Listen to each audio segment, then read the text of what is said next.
자, 1학년 5반. 자, 오늘도 과학 A 수업을 한번 시작해 보도록 하겠습니다. 먼저 이제 지난 시간에 우리가 원핵 생물계, 그 다음에 원생 생물계, 균계 이 세 가지의 계에 대해서 한번 배워봤습니다. 우리가 배운 생물 분류 체계 중에 개가 가장 큰 이제 단위였죠. 종이 가장 작은 단위고 우리가 5개의 개를 배운다고 했는데 지난 시간에 3개의 개를 배워봤습니다. 오늘은 요 3개의 개를 마저 정리하고 나머지 2개를 배운 다음에 그다음에 프린트를 이제 찍어서 패들렛에 올리는 그런 형식으로 진행이 되겠습니다. 즉 오늘은 온클 강의를 듣는다. 첫 번째가 온클 강의 듣기. 두 번째가 패들렛. 패들렛에 학습지 풀어서 사진 찍어 올리기.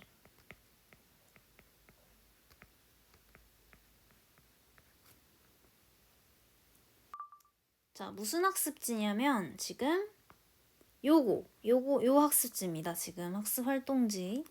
선생님 버전에서는 몇 쪽인지가 안 나와 있어서 좀 곤란한데, 자, 요 학습지입니다. 요 생물 분류 1. 이제 요 학습지를 선생님한테 이제 찍어서 제출해야만 선생님이 뭐 출석 인정은 온클로도 할 수 있지만 이 학습지를 이제 패들렛에 제출하지 않으면 선생님이 이제 벌점을 주도록 하겠습니다. 왜냐면 수업을 제대로 안 들었다는 얘기니까, 온클을 그냥 귓등으로 들었다는 얘기니까, 뭐 온클을 들었으니까 들었다고 표시가 나니까 출석 체크는 해주더라도 수업 태도 불량으로 이제 선생님 벌점을 주도록 하겠습니다. 아셨죠? 그러니까 꼭 요거 두 쪽 다 보내야 돼, 얘들아. 한쪽만 보내면 그거는 뭐 너무 그렇죠. 그래서 2쪽 다 보내는 것까지 하겠습니다. 대신 영상이 굉장히 짧을 거예요. 자, 그러면 간단하게 원핵 생물계, 원생 생물계, 균계 복습을 하도록 하겠습니다. 자, 얘들아 있잖아. 그 생물 지금 중학교 단계의 과학은 과학이라기보다는 거창하게 과학도 아니에요. 내가 봤을 때 이건 과학도 아니고, 왜냐면 엄청나게 과학적이지 않기 때문에 상식의 범위이기 때문에 다 잘 들어둬야 됩니다. 어디 가서 원핵 생물이 뭔지도 모르면 너무 그렇잖아요. 그죠? 자, 그리고 더불어서 수행평가 범위이기도 하죠. 수행평가 범위니까 더 열심히 들어보도록 하겠습니다. 선생님이 초록색 글씨로 표시한 부분을 잘 기억해놓고 체크해놓고 외워야겠죠? 자, 원핵 생물계. 자, 세포 안에 핵막이 없다. 핵막이 없어서 핵이 뚜렷이 구분되지 않는다. 원시적 핵이다. 원시 핵이다 해서 원핵 생물계입니다. 단세포 생물이다. 즉 하나의 세포로 구성된 생물이다. 그 다음에 세포벽이 있다. 단단한 세포벽이 세포막을 감싸고 있다. 이걸 오해하더라고요. 세포벽이 있으면, 이게 세포벽이라고 쳐봐. 단단한 세포벽이 있으면 안에 세포막이 없는 걸까? 아니죠. 세포막은 모든 생물이 다 있습니다. 세포막 안에 있는 거죠. 맞나요? 핵막이 없어서 라는 거는 유전 물질이 여기저기 흩어져 있다. 유전 물질이 흩어져 있다. 왜냐면 원래는 핵이 갇혀져 있어야 되는데, 핵막 안에 갇혀져 있어야 되는데 그런 게 아니니까. 자, 원핵 생물계에는 다양한 세균들이 속한다. 그래서 뭐 이런 대장균, 폐렴균, 헬리코박터 파일로리균, 젖산균이 굉장히 많았다. 자, 넘어갈게요. 자, 원생 생물계. 핵막으로 둘러싸인 뚜렷한 핵이 있다. 즉 원생 생물계부터는 핵막이 있는 핵이 있다. 원시적인 핵에서 벗어난 거죠. 그래서 균계, 식물계, 동물계 중 어디에도 속하지 않는 애매한 생물무리이다. 단세포도 있고 다세포도 있고 식물 비슷한 애도 있고 동물 비슷한 애도 있고 움직이는 애도 있고 움직이지 않는 애도 있고 광합성을 하는 애도 있고 광합성을 하지 않는 애도 있습니다. 애매한 물이라는 거죠. 애매한 물인데 단지 핵막으로 둘러싸인 뚜렷한 핵이 있다. 그런 애들을 모아서 우리는 원생생물이라고 부르겠다. 그래서 아메바랑 집신벌레, 미역, 김은 좀 구분이 되죠. 그래서 아메바랑 집신벌레 얘네들은 뭔가 식물성 플랑크톤을 잡아먹고 사는 애들. 미역과 김은 광합성을 해서 자신이 스스로 양분을 흡수하는 애들. 광합성 X, 광합성 O. 이 정도로 구분을 할 수 있습니다. 그리고 얘네는 단세포예요. 아메바랑 집신벌레는 단세포인데 미역과 김은 다세포죠.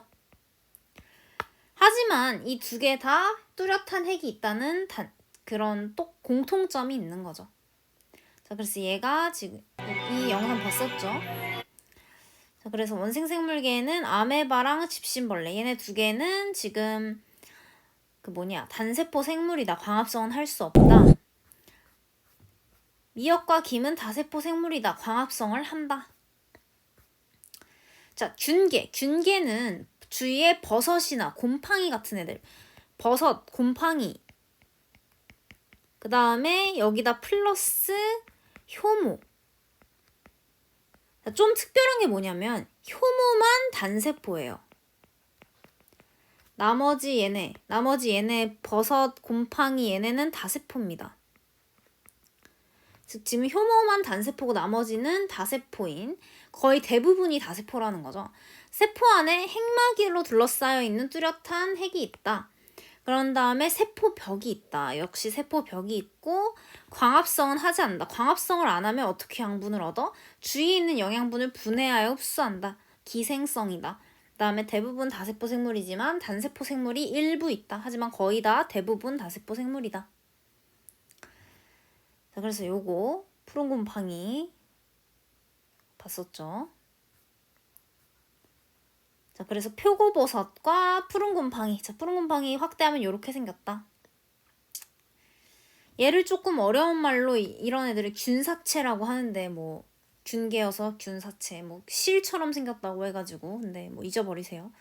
어쨌든 버섯류, 곰팡이류 얘는 다 균계인가 보다. 효모. 자, 요거 선생님이 요 구조 특이하다고 했었죠. 요 구조가 뭐였어? 이게 큰 효모에서 작은 효모가 이렇게 나오는 거. 이런 걸 뭐라고 했다고? 출하. 그래 이런 건 알 필요는 없는데 그냥 이렇게 왜 그 당구공의 그 핀볼처럼 생긴 이유는 이런 이유 때문이다. 작은 거에서 지금 큰 거에서 지금 작은 게 나오고 있다. 누룩곰팡이도 있다. 자, 이런 거. 효모는 뭐라고? 단세포다. 균계 중에 거의 유일한 단세포 생물이다. 자, 그래서 요거까지 했었죠. 이거 분류하는 것까지 했었습니다. 그래서 이렇게 아메바, 집신벌레, 김은 원생, 푸른 곰팡이, 송이버섯, 효모는 균, 대장균, 젖산균, 폐렴균은 원핵. 요거를 분류할 수 있어야 된다. 자, 여기까지 했던 것 같아요. 그죠? 우리 균계는 원생생물계는 원핵생물계랑 달리 핵막으로 둘러싸인 뚜렷한 핵이 있다. 그리고 애매하다. 어디에도 속하지 않는다. 균계는 역시 핵막으로 둘러싸인 뚜렷한 핵이 있고 첫 번째, 광합성을 하지 못하고 주위의 영양분을 분해하는 흡수한다. 두 번째. 자, 원핵생물계는 핵이 뚜렷하지 않다. 이게 가장 큰 특징이었죠. 자, 111쪽 아래인가요? 스스로 확인하기 문제 보면 세포 안에 핵막이 없어서 핵이 뚜렷이 구분되지 않는 생물 무리를 뭐라고 했었죠? 원시적인 핵이다 해서 원핵생물계라고 했었죠. 자, 생물을 개 수준에서 분류할 때 집신벌레와 미역은 어느 개에 속하나요? 자, 얘는 단세포고 얘는 다세포고 얘는 광합성을 하지 않죠. 집신벌레는 광합성 안 하고 미역은 광합성을 하죠. 또 하나를 분류해보면 집신벌레가 이렇게 털이 나 있단 말이에요. 그래서 이 털을 가지고 움직입니다. 이거를 선모라고 하는데 따라서 얘는 운동성이 있어요. 운동성은 이제 말 그대로 운동을 할 수 있다라는 말인데 이제 미역은 스스로 움직이진 않죠. 그냥 물에 떠다니면 모를까. 그래서 운동성은 없습니다. 자, 이런 특징들이 있는데 얘네는 지금 공통점이 거의 없어. 근데 단지 무슨 공통점이 있죠? 핵막이 있다는 공통점이 있습니다. 핵막이 있다. 핵막이 있다니까 지금 원생생물계라는 걸 알 수 있죠.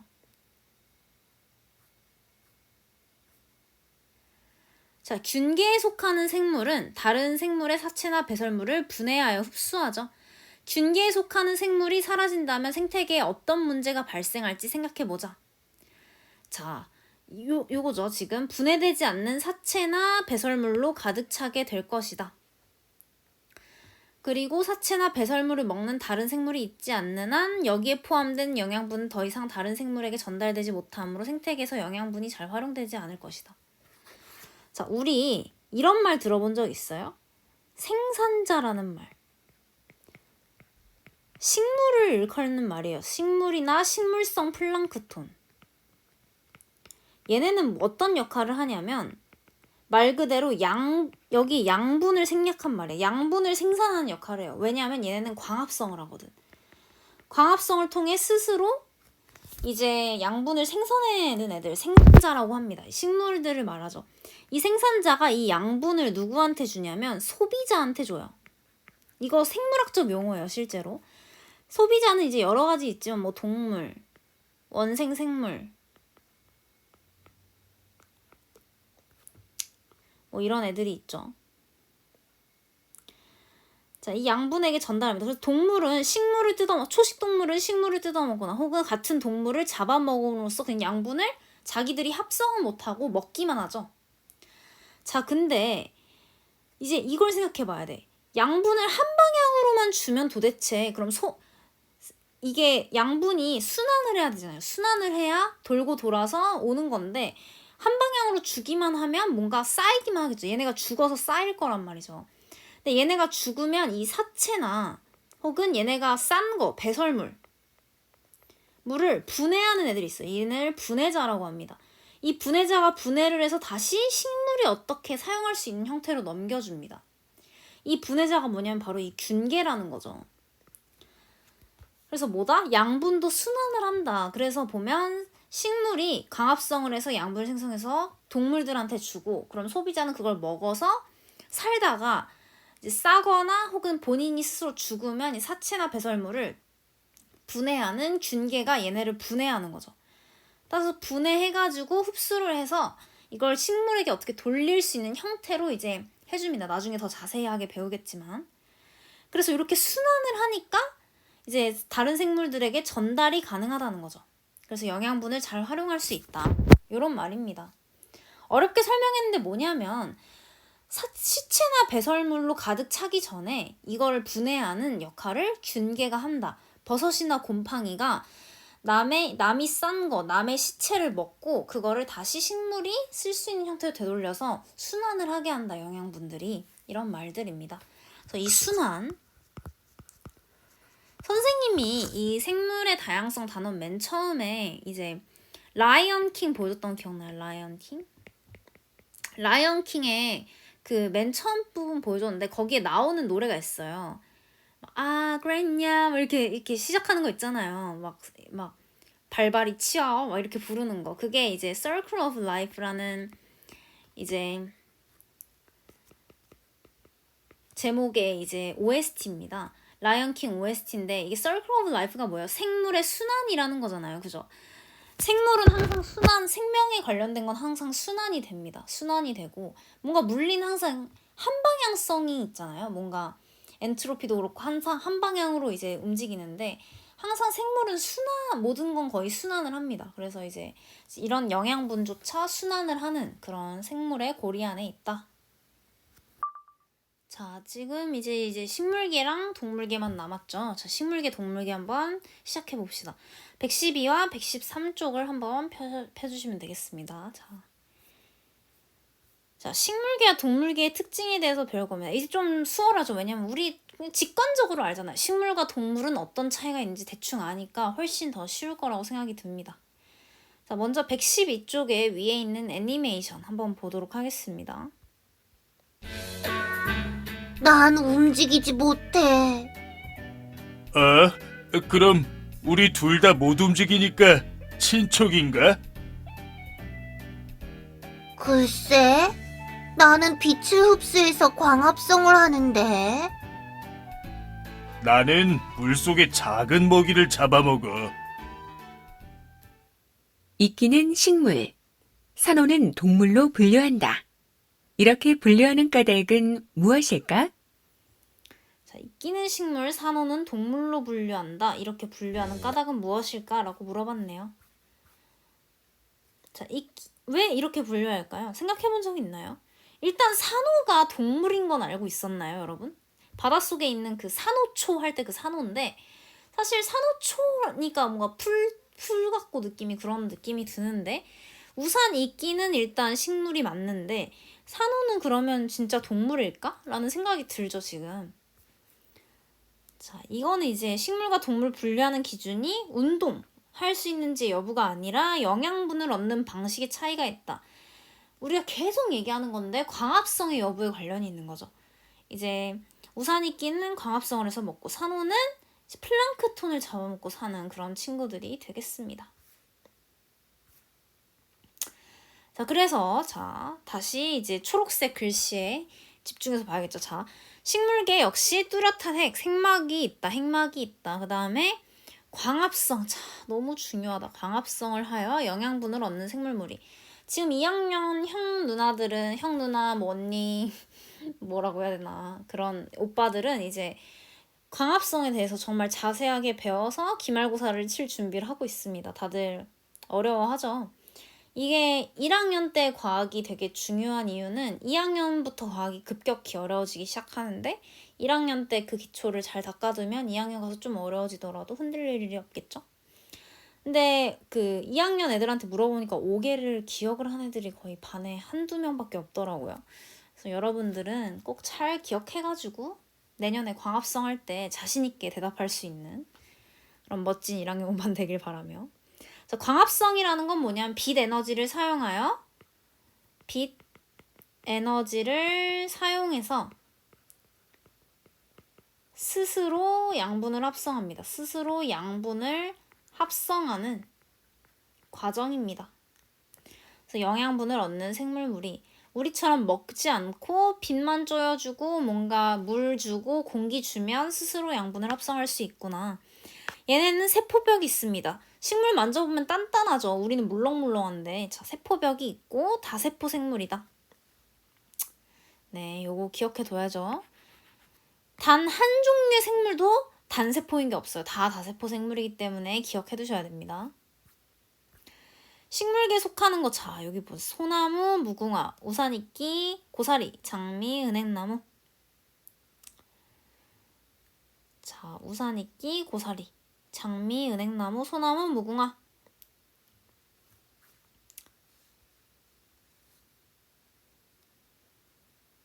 자, 보이나요? 지금 풀과 나무 이렇게 있는데 이 영상이 뭘 보여주려고 하는 걸까? 자, 바람만 불고 있죠, 지금. 자, 식물계에 속하는 걸로는 소나무와 무궁화 좀 다르죠. 소나무는 이제 그래, 이런 말 하지 말자. 자, 열매는 있지만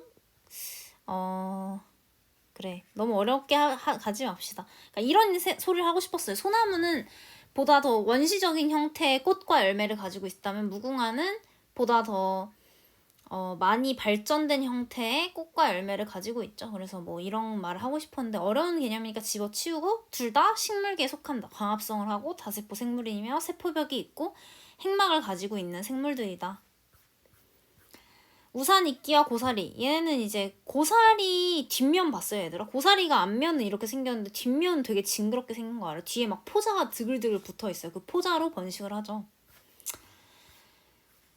자, 장미와 은행나무. 자, 이제 장미의 철이 다가오고 있죠. 장미의 철이 다가왔고 은행나무. 이제 은행나무는 이제 우리가 여름방학 지내고 나면 노랗게 익어서 이제 똥냄새를 풍기겠죠. 그죠? 자, 그래서 벼, 보리, 콩 등 많은 종류의 식물이 식량으로 이용되는 까닭은 왜 그러죠? 식물계가 뭘 하기 때문일까? 식량이니까 영양분과 관련이 있죠? 당연히 광합성 얘기 나오는 거죠. 광합성을 하기 때문이다. 그래서 이 영양분이 저장이 된다. 양분을 만드는데 이걸 지네들이 다 먹는 게 아니야. 이 양분을 몸에 저장시켜요. 그래서 특히 씨앗에는 저장을 많이 시키겠죠. 왜냐면 얘가 나중에 싹을 틔워야 되니까 저장을 많이 시키는 거야. 마찬가지로 우리 그 생식세포, 난자, 정자에도 이제 영양분이 정자는 아니지만 이제 난자에는 영양분이 아주 많이 저장돼 있죠. 그런 식으로 이제 똑같이 식물도 씨앗에는 엄청난 영양분이 저장이 돼 있습니다. 그 영양분을 우리가 먹는다는 건 사실 이제 뭐 식물한테는 미안한 일이지만 어쨌든 양분이 아주 많으니까 우리가 먹으면 영양분을 많이 섭취할 수 있겠죠. 그래서 이 광합성을 통해서 생성된 양분을 우리가 먹을 수 있다라는 거죠. 사람의 식량. 자, 동물계의 특징. 여기까지 하고 이제 우리 프린트 볼 건데 핵막으로 둘러싸인 뚜렷한 핵이 있다. 얘도 핵막은 있고 그 다음에 광합성 못해. 대신 먹이의 섭취와 소화를 통해 영양분을 얻는다.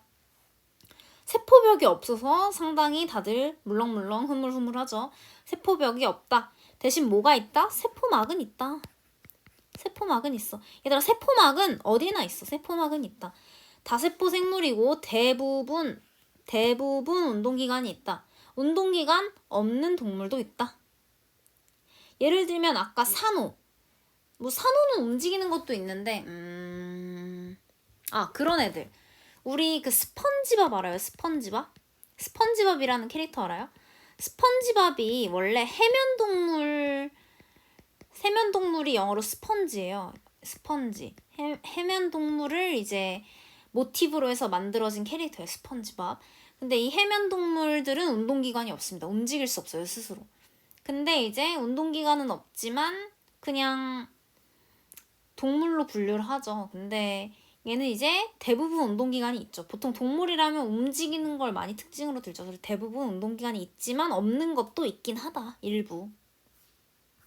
동물계에 속하는 건 너무 잘 알죠? 해파리, 지렁이, 조개, 토끼, 새, 고양이, 개, 아까 산호까지. 토끼다. 귀엽죠? 토끼가 지금 식물계 열심히 뜯어먹는, 얘네는 광합성을 하지 못하고 이렇게 다른 생물을 섭취해서 소화해서 그걸 분해해서 이제 영양분을 흡수한다. 그다음에 여기 보면은 물고기도 동물, 그다음에 화려한 색 때문에 산호도 바다의 동물. 꽃이라 불리는 산호. 그렇다고 산호를 식물이라고 생각하면 안 돼요. 산호는 촉수 끝에 있는 입으로 플랑크톤이나 새우 같은 작은 바다 생물들을 잡아먹는 동물이에요. 우리가 흔히 산호초라고 하는 건 산호가 죽고 남긴 딱딱한 뼈라고 해요.